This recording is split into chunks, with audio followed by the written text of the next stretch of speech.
is, what is your opinion about the relationship between legislators and public employee unions? Well, that's another good question. Boy, this is really stretching the gray matter. Well, it seems to be that there should be a respect between them. There should be a working relationship between them. What happens is if you end up with state employees, well, let's put it this way, we're talking about legislators who get PAC money from major unions, they end up becoming beholden to it. And again, you can say that happens to anything. You take money from anybody, you know, the realtors give you money, forget it, you're in bed, you know, you're in the tank for them. Now, the union one is a particularly unhealthy relationship, having to do with the amount of money that they have, that they basically take from their workers, and they use it to grease the skids for their various political party. In this state, it happens to be the Democrats who are in tight with the union. They're a very, very, very powerful force. So the relationship should be hands off. Okay, well, legislators should be driving, back to my earlier point, a hard bargain with the unions, not giving them sweetheart deals, not letting them get out of jail for free, or saying, oh, no, you guys get a COLA or this or that, you got it, you know, love you, and then come around, election time, the payback comes, or the payback comes, and then after the election comes, you turn around and you take care of the unions, as Christine Gregoire did very ably to the unions after that. So there needs to be a distance, there needs to be a healthy working relationship.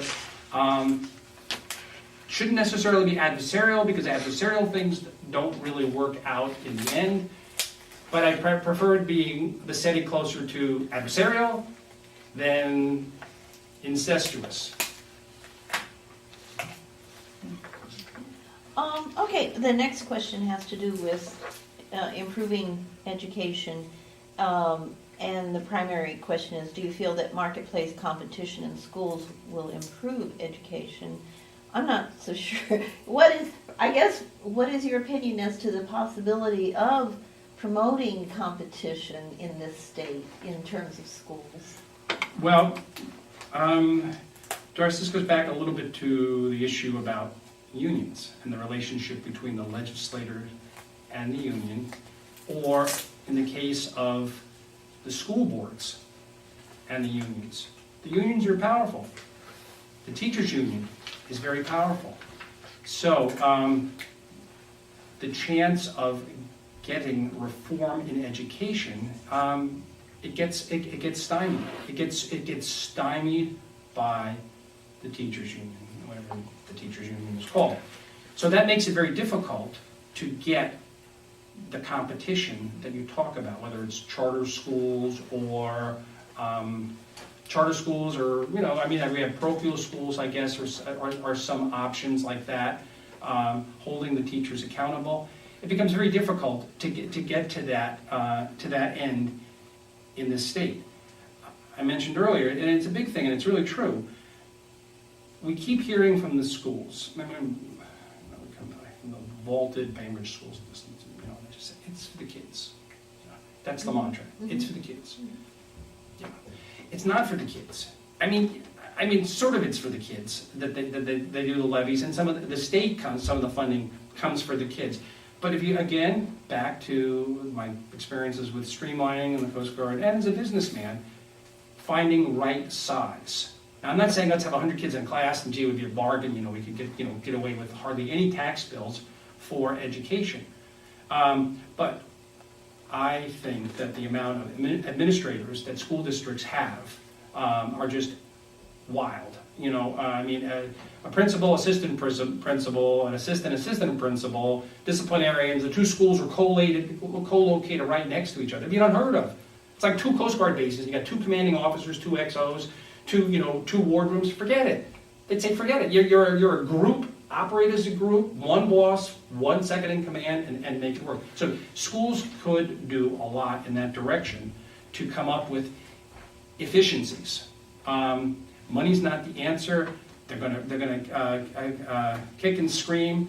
I was reading something that Bob Williams had out in one of his missives about education, that there's some Senate bill, whatever, trying to ostensibly reform the education deficiencies that we have in the state, but it was Mr. Williams' assessment that it's not likely to happen. That the reforms are really not there. They're going to oppose charter schools, and the chance of, I guess, what the president's New Deal is, I don't know, whatever it is, race to the top or something like that, having to do with education, that we're not even going to be in the competition for the race to the top because of the deficiencies that we have in the state. So.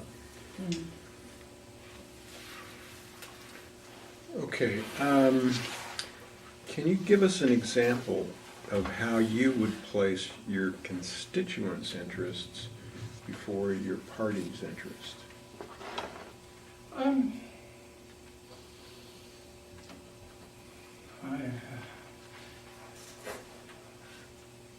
I tell you, I end up with a distorted view of what the constituents are of the 23rd Legislative District, unfortunately, because of the coming from Bainbridge Island.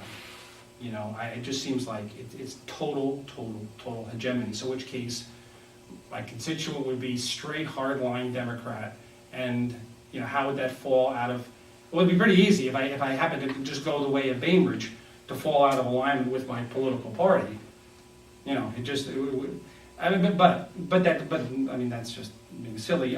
But that's not the 23rd Legislative District's true makeup. I guess I'll find out what it is. You looked at their voting pattern recently, and you begin to wonder. I could see. I'm trying to think. Well, one of the things that I had mentioned, I haven't thoroughly researched it, and that's the one I was kidding about. The governor is mentioning in her press release this morning about looking into possibly privatizing the ferry system. Now that would be one. I don't know what position the Republican Party might take on that. I guess they might say, privatize, that sounds good.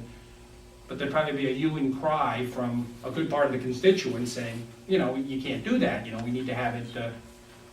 So, and are you telling me that you think it's in your constituents' interest at the moment to privatize the ferry system?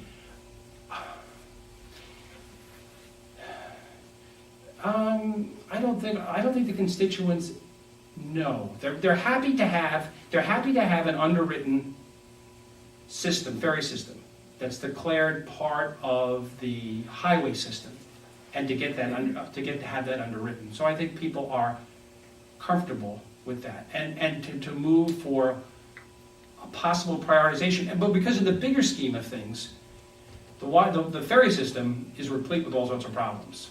They don't have they've got manning issues. They don't have enough boats. They don't have current boats. So I could see and they're very poorly managed. So that might be the answer. Is there any other issue that, besides the ferry system, that you can think of that your constituents would prefer? That the constituents would prefer? That your party wouldn't agree with? Okay, I would, a certain vocal, well-endowed, powerful part of the 23rd Legislative District constituency, Democrat, probably is big into the issues that Brenda asked about, having to do with property rights and sort of people's rights versus the state rights. They have a fanatical belief in the ability of, I mentioned the Shorelines Management Act, and these other things, to just, they want that at all costs. So that's an example of where my constituents would want something, and the Republican Party, I don't think, would be in agreement with it. And I have a real difficulty with that, because that is at its core a very, very serious taking of having to do with people's rights to property and working hard and not having it just given to somebody else. It's kind of like the Supreme Court. We're not so bad. No, that's fine.